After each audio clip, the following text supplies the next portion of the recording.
ہمارے وزیر تعلیم صاحب جو ہے قومی اسمبلی میں گفتگو کر رہے تھے، انتہائی نازیب الفاظ استعمال کر رہے تھے، آپ بھی پاس بیٹھے ہوئے تھے. یہ ٹارگیٹ پرسنل ٹارگیٹ جو ہے یہ پالیٹکس سے ختم کیوں نہیں ہوتی؟ بہت سی چیزیں ختم ہونی چاہیے تھیں، لیکن خواہش ہی کی جا سکتی ہے نا. جس قسم کا ماحول ہے اس میں کیا ختم ہونا چاہیے اور کیا نہیں ختم ہونا چاہیے، دن بدن جو ہے اس میں فرق جو ہے نا، وہ تمیز جو ہے وہ ختم ہوتی جا رہی ہے. سر یہ بتائیں، پارلیمنٹ سپریم ہے یا عدلیہ سپریم ہے؟ سر پارلیمنٹ سپریم ہے یا عدلیہ؟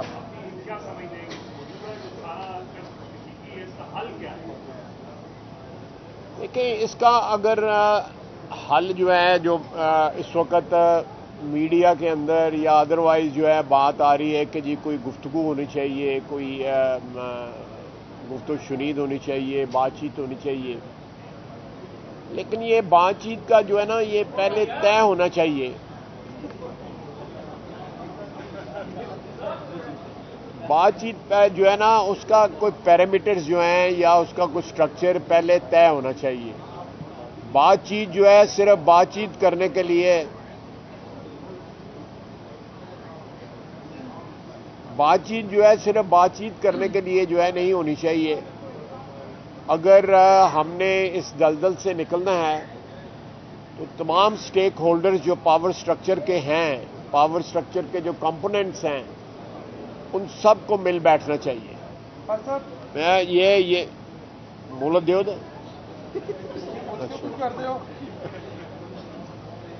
وہ اس طرح جو ہے صرف سیاستدان جو ہیں وہ سٹیک ہولڈر نہیں ہیں. اس ملک کی 75 سالہ تاریخ بتاتی ہے کہ پاور سٹرکچر میں سٹیک ہولڈرز اور بھی بہت ہیں. تو یہ سب کو مل کے اگر کوئی ڈائلاگ انیشیٹ کرے تو وہ اس کے تو کامیابی کے امکانات ہیں. لیکن اگر صرف سیاستدانوں میں بیٹھ کے گفت و شنید ہونی ہے تو اس میں کوئی میں امکانات نہیں سمجھتا.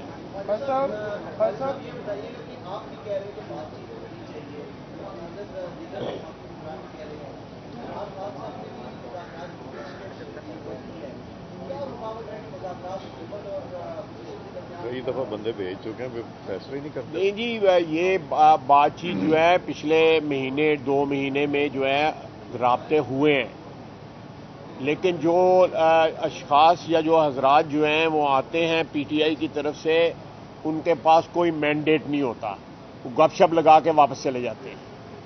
یہ ہوا ہے پچھلے 2-3 مہینے میں یہ بات چیت ہوئی ہے.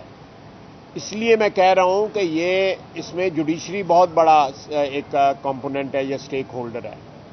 اسی طرح ہماری اسٹیبلشمنٹ جو ہے 75 سالہ تاریخ بتاتی ہے کہ وہ بھی ایک سٹیک ہولڈر ہے. اسی طرح جو ہے میڈیا، آپ لوگ بھی بہت بڑا سٹیک ہولڈر ہیں. آپ کا یہ کاروبار بھی ہے اور ساتھ جو ہے ایک جمہوریت میں میڈیا کی ایک اپنی امپورٹنس بھی ہوتی ہے. تو یہ سارے جو ہیں کسی نہ کسی صورت میں مل کے بیٹھیں تو پھر ہی جو ہے اس کا حل نکل سکتا ہے.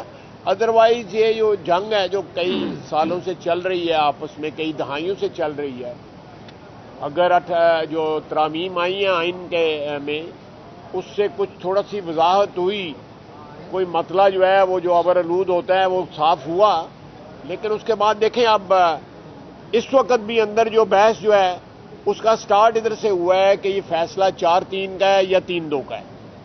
اب میں اس میں کمنٹ نہیں کر سکتا، لیکن ایک کنفیوژن جو ہے رائٹ فرام دا سٹارٹ جو ہے وہ سامنے تو آ گیا ہے. تو یہ جو پروسیڈنگ ساری جو ہو رہی ہیں، میری دانست میں جو ہے یہ بڑا امپورٹنٹ ہوگا، اور کوئی بھی فیصلہ جو سامنے آتا ہے اس کے اوپر یہ چیز اس کا جو ہے سایہ ضرور رہے گا کہ یہ 3-2 کا پہلا فیصلہ تھا یا 4-3 کا فیصلہ تھا. صاحب یہ فرمایا کہ اس سے قبل ہم نے بھی دیکھا، آپ نے بھی دیکھا، اس سپریم کورٹ کے در و دیوار میں دیکھا کہ یہاں ایک اٹیک ہوا تھا. آپ موجودہ حکومت کی ایک بڑی اہم شخصیت ہے. کل رات سے جو ماحول ملک میں ہے، لوگوں کو خوف ہے کہ کیا دوبارہ وہی ایپیسوڈ تو نہیں ہو سکے گی. آپ یہ انشور کرتے ہیں کہ ایسا نہیں ہوگا؟ نہیں، میرے کو کڑی زبان لینی ہے. چلیں جی آگے چلیں. اور کچھ سوال میں دیکھیں جی، میں تو ایک پولیٹیکل ورکر ہوں. میں تو ادھر یہاں پہ پولیٹیکل جو ہے ایک ڈسکشن کرنے آئے ہوں. آپ سوال پوچھ رہے ہیں تو مجھے تو کوئی نہیں پتا کہ کہاں اٹیک آ رہا ہے. اگر کوئی ٹیلی گرام تانوں آئی ہے تو وہ آ گئی ہونی ہے، منو تو نہیں پتا ہے کہ کوئی اٹیک ہو رہا ہے.